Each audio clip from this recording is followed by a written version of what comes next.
नमस्कार और बहुत बहुत स्वागत है आपका CNBC आवाज पर। आप देख रहे हैं कंज्यूमर अड्डा और आपके साथ मैं हूं विपिन भट्ट। तेल पुराण के बाद आज बात उस चीज की जिसे भारतीय रसोई में सिर्फ खाने का हिस्सा नहीं माना गया है, बल्कि ताकत, स्वाद और सेहत से जोड़कर देखा गया है। बात है घी की। दाल पर एक चम्मच घी, रोटी पर घी, खिचड़ी में घी, हलवा हो या लड्डू, और देश के लाखों घरों में आज भी दूध की मलाई जमा होती है, मक्खन निकाला जाता है और घर पर ही घी बनाया जाता है। लेकिन अब घी की दुनिया बदल रही है। एक तरफ बाजार में 600 से 700 रुपए किलो वाला घी मिलता है, तो दूसरी तरफ उसी बाजार में 2000, 2500, यहाँ तक कि 3000 रुपए किलो वाला घी भी बिक रहा है। दावा है ये साधारण घी नहीं है, ये है A2 काऊ घी, ये है बिलोना घी, ये देसी नस्ल की गाय के दूध से बना घी है और ना जाने क्या क्या। इसे पारंपरिक तरीके से तैयार किया गया और इसीलिए ये सामान्य घी से कई गुना बेहतर है। लेकिन सवाल यह है कि क्या कीमत 4 गुना है तो फायदे भी 4 गुना है? आखिर 650 रुपए के घी और 3000 रुपए वाले घी में फर्क क्या है? A2 आखिर होता क्या है? बिलोना प्रोसेस क्या है और क्यों इससे घी अलग बन जाता है? क्या बिलोना प्रोसेस से बना घी वास्तव में ज्यादा पौष्टिक होता है या फिर पुरानी परंपरा को नई प्रीमियम पैकेजिंग में बस बेचा जा रहा है? और सवाल सिर्फ महंगे और सस्ते घी का है भी नहीं। गाय का घी बेहतर है या भैंस का? पीला घी अच्छा है या सफेद घी? घर की मलाई से बना घी और बाजार के पैकेट वाले घी में क्या फर्क हो जाता है? क्या घी खाने से कोलेस्ट्रॉल बढ़ता है या हार्ट पेशेंट को घी से पूरी तरह से दूर रहना चाहिए?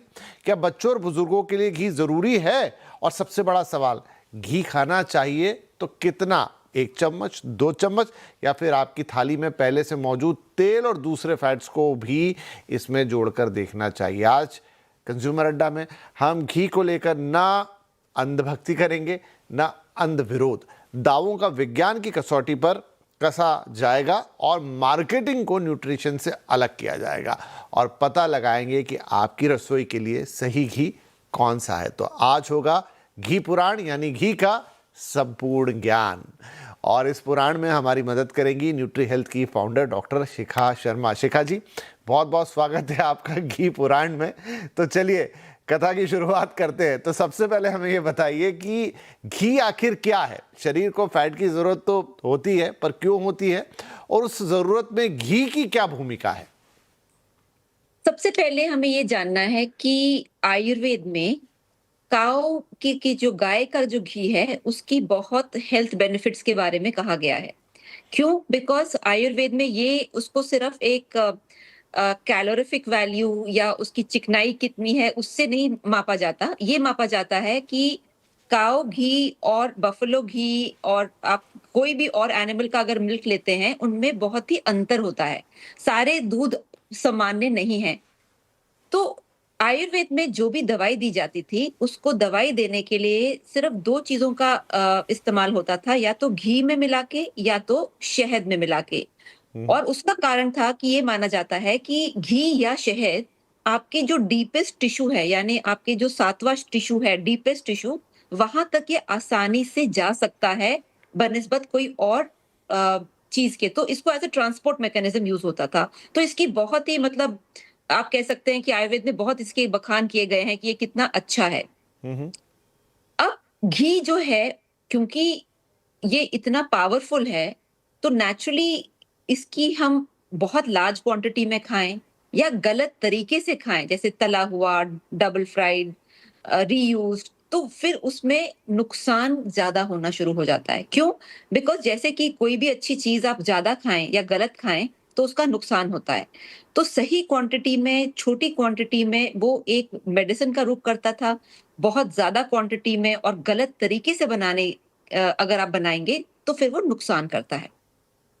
जी, तो मुझे बताइए मैम कि एक स्वस्थ व्यक्ति को दिन भर में कितना घी खाना चाहिए और क्या ये मात्रा अलग अलग देखी जाएगी या दिन भर में जो हम तेल खाते हैं, मक्खन भी खाते हैं, दूसरे अन्य फैट्स भी खाते हैं, उनके साथ जोड़ के देखना चाहिए? देखिए, अब मैं आपको अगेन आयुर्वेद का और मॉडर्न न्यूट्रिशन का, दोनों का अलग आपको मैं विचार बताऊंगी। मॉडर्न न्यूट्रिशन में 1 टीस्पून, एक छोटा चम्मच पर पर्सन पर डे की अनुमति है किसी भी चिकनाई को खाने की। 1 टीस्पून पर पर्सन पर डे, यानी इसमें आपका सारी चिकनाई है, चाहे वो घी है, चाहे वो आपका ऑयल है, चाहे आप कुछ भी चिकनाई खा रहे हैं, तो ये आपका आउटर लिमिट है।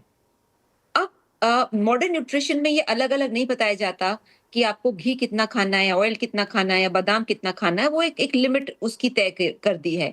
आयुर्वेद में क्या माना जाता है कि आपकी जो प्रकृति है, आपकी जो बॉडी की कॉन्स्टिट्यूशन है, उसके अकॉर्डिंग आपको अलग रिक्वायरमेंट है। जैसे जिनकी ड्राई कॉन्स्टिट्यूशन है, जिसको हम वाता कहते हैं, उसकी रिक्वायरमेंट थोड़ी ज़्यादा है बिकॉज़ उसकी कॉन्स्टिट्यूशन ही ड्राई है। जिसकी कॉन्स्टिट्यूशन में ऑलरेडी कफ़ा है, कफ़ा बढ़ा हुआ है, तो उसको घी कम रिक्वायर्ड है। और मिड में आता है पित्त, तो उसको एक नॉर्मल रिक्वायरमेंट है।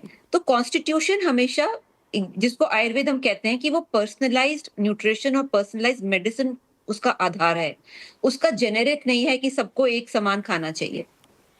ओके तो मैम ये बताइए, अब जब घी की बात आती है तो उसको सैचुरेटेड फैट वो होता है टेक्निकली।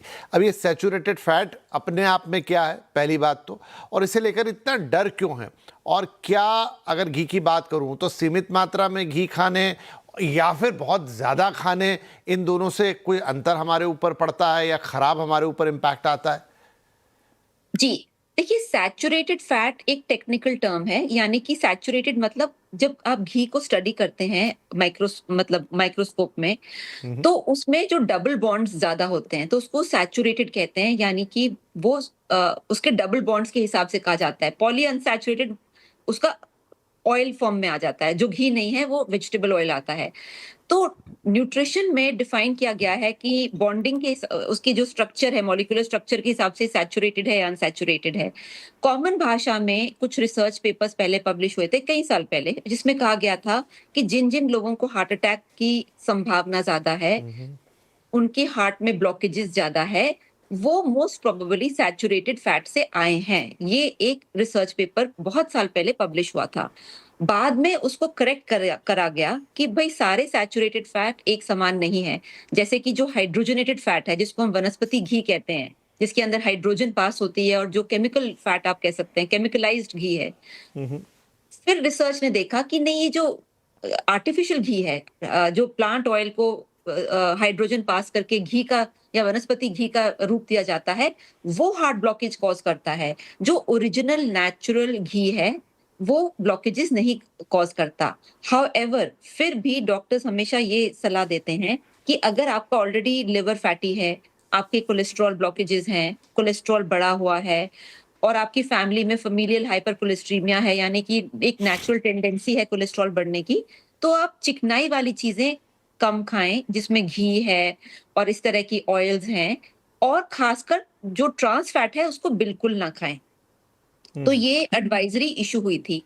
मगर इसका मतलब ये नहीं है कि आप ज़ीरो खाएँ, मतलब घी को बिल्कुल छोड़ दें, थोड़ा खाएँ, लिटिल। तो शिखा मैम, आजकल की जो लाइफस्टाइल है उसमें अक्सर ये बोला जाता है कि भाई पहले के लोग तो खूब घी दूध खाते थे, लेकिन उनकी लाइफस्टाइल वैसी थी, वो बहुत पैदल चलते थे, बहुत मेहनत मशक्क़त का काम करते थे और पूरे दिन एक्टिव रहते थे। नो डाउट आज की लाइफस्टाइल वैसी नहीं है। तो क्या उस लिहाज से भले ही घी के कितने ही अच्छे गुण हों, कितनी ही उसमें खूबियाँ हों, हमें थोड़ा ध्यान से या थोड़ा लिमिटेड क्वांटिटी में या कम खाना चाहिए? 100%।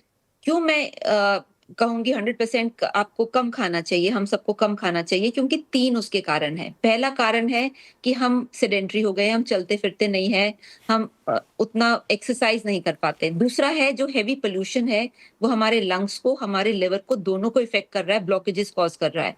तो घी डाइजेस्ट करने के लिए, असली घी डाइजेस्ट करने की क्षमता कम हो गई है फैटी लिवर से। और तीसरी चीज़ जो बहुत इम्पोर्टेंट है कि घी की क्वालिटी पे एक बहुत बड़ा प्रश्न है। जो हम घी राइट। खा रहे हैं, क्या वो एक्चुअल घी है कि वो अडल्टरेटेड है? नहीं, बहुत बहुत तीनों वाजिब आपने चीज़ें की कि घी को पचाने की क्षमता क्या हमारे पास है, और उससे भी बड़ा सवाल कि घी की क्वालिटी, और आगे के मेरे सवाल उन्हीं पे आएंगे। तो मैम, इन दिनों तो देखिए अभी मार्केटिंग और जो पूरा सारा बाजार हो गया है उसमें बड़ा कन्फ्यूजन है। एक एक करके अलग अलग सवाल लूँगा उसके ऊपर। पहला तो ये कि गाय का घी और भैंस का घी, असल फ़र्क होता है क्या रंग, स्वाद और दोनों की न्यूट्रिशनल प्रोफाइल या वैल्यू में, या दोनों में से कोई एक अच्छा होता है और दूसरा ख़राब होता है, कैसे समझे? क्योंकि ये भी बड़ा मिथ है बाज़ार के अंदर, कोई कहता है गाय का घी बेहतर, कोई कहता नहीं भैंस का घी बेहतर। क्या इसमें असल कहानी है? पहले तो मैं आयुर्वेद का सहारा लूँगी। आयुर्वेद में क्लियरली कहा गया है कि जो अच्छा है, जो आपकी सेहत के लिए जो अच्छा घी है, वो गाय का घी है। ओके। बफेलो मिल्क नहीं अच्छा माना जाता सेहत के लिए और खासकर बच्चों के लिए, क्योंकि वो बहुत हेवी होता है, डाइजेस्ट करने में बड़ा मुश्किल होता है और ना वो मेडिसिन में यूज़ होता है। नंबर 2, जो गाय का घी है, वो लाइटर घी होता है। जो बफेलो मिल्क है, उसमें बहुत हेवी उसमें घी निकलता है, बहुत हेवी क्रीम होती है उसमें। तो न्यूट्रिशनली गाय का घी डेफिनिटली बेटर है आयुर्वेद के हिसाब से, और बफेलो मिल्क निकलता ज़्यादा है, उसमें घी ज़्यादा निकलता है, बट वो इतना हेल्दी नहीं है। उसमें वो फंक्शनल बेनिफिट्स नहीं है जो गाय के घी में है। That is very important. Okay. इधर मैम आज का एक और बड़ा कंफ्यूजन है A2 घी को लेकर। पहले तो हम आपसे ये भी समझेंगे कि A1 और A2 आखिर होते क्या हैं, दोनों में डिफरेंस क्या है, और दूसरा ये कि A1 A2 का फ़र्क दूध के प्रोटीन से जुड़ा है, तो फिर घी में A2 का दावा कितना रिलेवेंट है। और ये सवाल मैं इसलिए पूछ रहा हूँ ख़ास तौर पे क्योंकि फसाई ने 2024 में अपनी एडवाइजरी में ये कहा था कि मिल्क फैट प्रोडक्ट्स पर A2 क्लेम्स मिसलीडिंग है। जी, आपने बिल्कुल सही कहा कि जो हम ये A1, A2 घी कह रहे हैं, ये आपके प्रोटीन से कनेक्टेड है, करेक्ट? और जैसे जो हमारी जो जो नेटिव नस्ल है, जो काउज़ की, वो जो नस्ल उसका जो घी बनता है, वो थोड़ा फ़र्क होता है कंपेयर टू जो बाद में जो ब्रीडिंग करके जो जर्सी काउज़ और हाई प्रोड्यूसिंग काउज़ जिसका घी निकलता है। नाउ इस पे ऑफ कोर्स रिसर्च अभी बाकी है और इस पे रिसर्च और चाहिए कि एक्चुअली उसमें न्यूट्रिशनल बेनिफिट्स में कितना फ़र्क है, बट नस्ल का फ़र्क डेफ़िनिटली है। नंबर 2 जो बहुत इम्पोर्टेंट है कि अगर आप रियली देखें कि इनकी कॉस्टिंग में इतना ज़्यादा फ़र्क क्यों आ रहा है? अगर आप 1 लीटर दूध देखें जो फुल क्रीम, अगर आपको घी बनाना है 1 किलो, तो आपको 25 किलो दूध चाहिए होगा और 25 किलो फुल क्रीम मिल्क ₹72 पर किलो है, यानी कि आपका कुल मिला के सीधा मैथ ₹1800 किलो बनेगा आपका। तो ₹400 में घी कैसे मिल सकता है? तो यानी कि कुछ ना कुछ कहीं न कहीं प्रॉब्लम है। इसीलिए ये बहुत इम्पोर्टेंट है कि कौन-सी कौन-सा आप घी यूज़ कर रहे हैं, उसका मिल्क ओरिजिन क्या है और वो आप किस तरह से बना पा रहे हैं कि अगर आपका फुल क्रीम मिल्क ₹72 का है, तो आप 25 किलो का घी कैसे बना रहे हैं उसमें? तो ये सारे जो सवाल हैं, वो उठते हैं कि प्रोडक्शन कैसे हो रही है? जी, तो इसी में मैडम प्रोसेस की बात आ जाती है कि जो आपने कहा, और इस वक्त है बाज़ार में ₹1800 किलो से लेकर 2000, 2500, 3000 रुपए। और वो क्या एक्सप्लेन करते हैं, कुछ तो उसको A1 A2 में डिवाइड कर देते हैं, कुछ कहते हैं कि हम बिलोना प्रोसेस से बना रहे हैं और वो फार्म्स की वीडियो डलते हैं और काफ़ी ऑनलाइन मार्केटिंग उसकी होती है। तो अब अगेन यही कि क्या मैं वो जो ₹600 वाला घी खाता हूँ वो ख़राब है, पहली बात तो, या फिर ये इसके लिए मैं अगर वो भले ही उसमें आपने जो तरीका बताया कि भाई 25 लीटर तो उसमें इतना दूध ही लग जाएगा, तो सीधा ही कैलकुलेशन ₹1800 का हो गया, फिर उसकी अन्य कॉस्ट जुड़ेगी तो वो तो कहाँ जाने वाला है। तो एक आम कंज्यूमर इसको कैसे समझे कि भाई वो ₹650 दे के कहीं अपनी हेल्थ से समझौता तो नहीं कर रहा, या फिर ₹2000 दे के उसको क्या बेनिफिट मिल रहे हैं एक्स्ट्रा? जी, देखिए सबसे पहले जो इम्पोर्टेंट ये है कि एक चीज़ तो क्लियर है कि अच्छा घी 300-400 रुपए में नहीं आ सकता, जो कि एक ओरिजिनल ऑथेंटिक घी है। अब उसमें भी वेरिएशन है कि आप कौन-सी काऊ, नेटिव काऊ है, जर्सी काऊ है, मिक्स्ड आप मिल्क यूज़ कर रहे हैं कि आप सिर्फ़ एक ही जैसे कई बार जो दूध की सप्लाई आती है वो मिक्स्ड आती है, तो वो उसका घी बन रहा है कि प्योर ब्रेड काउज़ का घी बन रहा है, उसकी प्रोसेसिंग कैसे हो रही है, जैसे कि प्रोसेसिंग में भी बहुत फ़र्क पड़ता है। अगर आप ऑयल की प्रोसेसिंग देखिए, आपने केमिकल यूज़ किया प्रोसेसिंग में कि आपने कोल्ड प्रेसिंग यूज़ करी, जिसको कच्ची घानी बोलते हैं। तो उन सब चीज़ों का फ़र्क पड़ता है, मगर जो सबसे बड़ा कंज़्यूमर की तरफ से मैं कहूँगी क्वेश्चन मार्क आता है कि चलिए हम खर्चा करने को तैयार भी हैं, ऑथेंटिसिटी क्या है? क्या is there any authentic way कि ये जो कहा जा रहा है, ये सही में वो जो है डेयरी वाले वो उसी तरह से बना रहे हैं, उस पे चेकिंग क्या है, उसकी किस तरह से कॉम्प्लायंस हुई है। तो ये सवाल उठने की वजह से जो घी के prices all over the place हैं, मतलब आपने जैसे कहा 400 से लेके 2000, 3000 तक कुछ भी कहीं पे भी बिक रहा है। जी, तो यही मैम कि ये इतनी मार्केट में वो बात हो गई कि आप 2,500-3,000 रुपए दे भी किसी घी के लिए। लेकिन मुझे बताइए कि मान लीजिए आपको कोई ऑथेंटिक मिल गया, आपको मालूम है कि भाई मैं जो दे रहा हूँ वो सब कुछ वहाँ पे सही है, तब क्या सही डिसीजन होगा कि मैं 600 साढ़े 600 रुपए वाला घी खाऊं, या फिर अगर मेरी क्षमता है और मैं दे सकता हूं और मुझे ये भी पता है कि ऑथेंटिक है, तो फिर उसमें कोई सवाल ही ना उठे कि आप वही घी लीजिए, क्योंकि आपकी सेहत के लिए बेहतर है जो 1800 या 2200 या 2500 रुपए किलो आ रहा है। जी, मेरा ये मानना है, आप ऑथेंटिक घी लीजिए और कम खाइए। ज़रूरी नहीं है कि उसमें हमें पूड़ियाँ तलनी हैं, कचौरियाँ तलनी हैं। कम खाइए, बिकॉज़ उसका तभी फ़ायदा है। अगर आप बहुत सारा घी खाएँगे तो उसका फ़ायदा भी ख़त्म है। तो आप कम खाइए, सही खाइए, जो आपकी पॉकेट के लिए भी अच्छा है और आपके पेट के लिए भी अच्छा है। ठीक है, तो मैं एक सवाल इसमें मैम और आएगा, क्योंकि बहुत सारे लोग तो वो टिपिकल 650 700 रुपए किलो वाला, मेजोरिटी ऑफ पॉपुलेशन तो वही खाती है, तो क्या वो खाने से मुझे नुकसान हो जाएगा? मेरा मानना है कि अगर तो उसके अंदर वेजिटेबल फैट मिला हुआ है या उसमें कोई और अडल्ट्रेंट मिला है जो कि नहीं होना चाहिए, तो वो आपका फ़ायदा भी नहीं करेगा। अ, अगर नेचुरल सोर्स है, जैसे कई बार देखा गया है कि वेजिटेबल ऑयल उसमें मिला के बनाया जाता है, तो हो सकता है बहुत नुकसान ना हो, मगर उसका कोई फ़ायदा भी नहीं है। वो घी जो आप जिस हिसाब से आप खा रहे हैं, जिस फ़ायदे के लिए, वो आपको नहीं मिलेगा।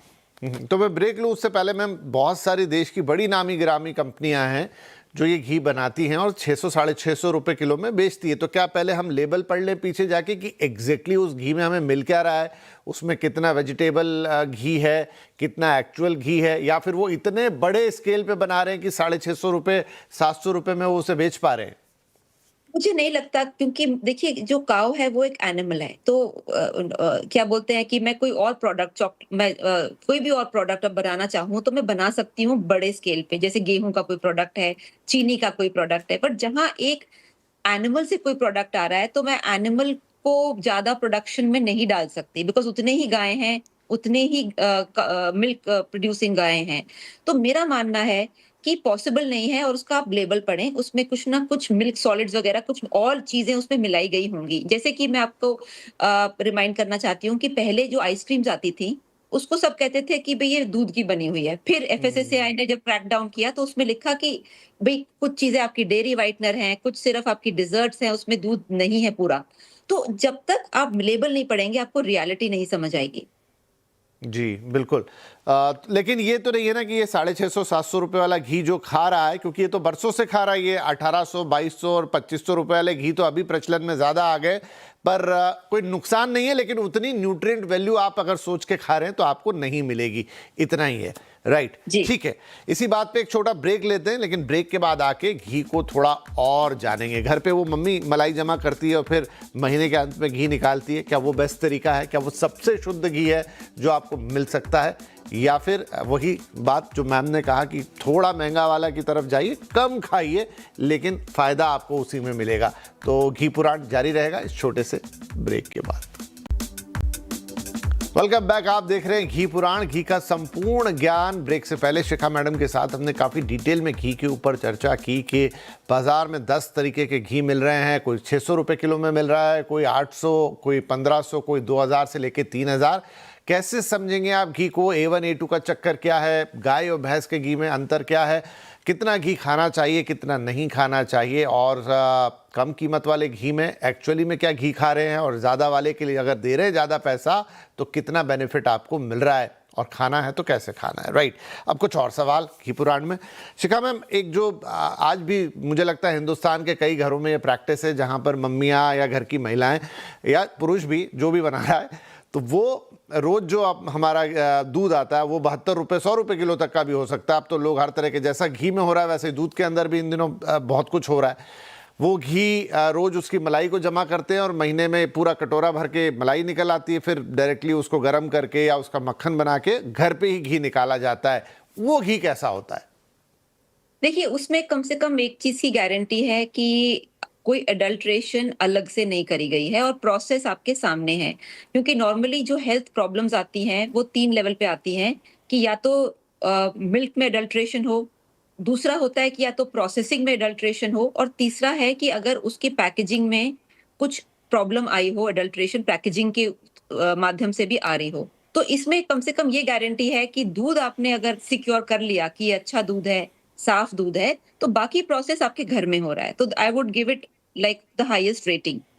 अ, दूसरी चीज़ जो मैं आपको सिर्फ कह सकती हूँ कि कई लोग हैं कि वो अ, उनके पास एक्सेस होता है अच्छी क्वालिटी मिल्क का, तो उनको तो मैं डेफिनेटली रिकमेंड करूंगी कि इसी प्रोसेस से आप बनाएं और कम बनाएं, और कम ही खाएंगे बिकॉज आपका बनेगा ही बहुत कम।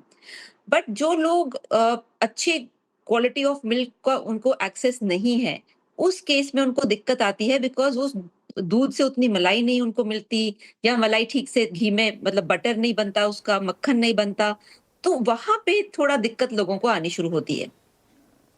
राइट तो जिनके पास अच्छा दूध आ रहा है वो घर पे जहाँ मोटी और बड़ी बढ़िया सी मलाई निकल रही है घर पे बनाए तो बेटर है। और बिल्कुल सही बात कि उसमें किसी भी प्रकार का कोई एडल्ट्रेशन आपको नहीं मिलेगा। अब वो आपकी दूध की क्वालिटी पे ही सब कुछ डिपेंड करेगा। अच्छा दूध है तो फिर घी भी अच्छा ही बनना है, और घर का घी है, बचत की बचत और आपका फ़ायदा भी।